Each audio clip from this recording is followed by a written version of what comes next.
Nanda, tersangka pencurian dana bantuan sosial tunai atau BST sebesar Rp163.500.000 yang dicurinya dari kantor pos cabang Sungai Buah, Kelurahan Sei Selayur, Kecamatan Kalidoni, menyerah saat polisi menangkapnya. Tersangka merupakan tenaga harian lepas di kantor pos tersebut dan merupakan anak kandung dari kepala kantor pos cabang. Menurut keterangan polisi, pencurian yang dilakukan tersangka dilakukan setelah mengantarkan ayahnya pulang ke rumah. Tersangka kembali ke kantor pos dan masuk ke ruangan tempat penyimpanan uang dengan menggunakan kunci yang diambil dari tas ayahnya. Uang curian tersebut kemudian digunakan tersangka untuk investasi online.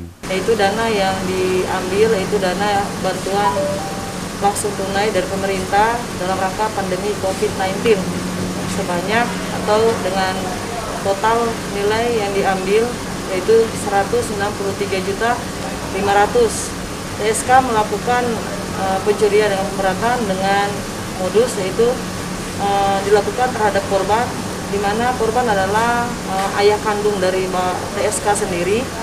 Pada saat pulang kantor, pelaku mengantarkan korban yaitu ayahnya sampai di rumah karena tas milik ayahnya itu berada di dia dari pihak dari pelaku yang memegang dan dia minta izin untuk pergi, dan TSK itu di saat pergi dia menuju lagi kembali ke kantor pos dengan tujuan mengambil uang yang ada di dalam kantor bapaknya.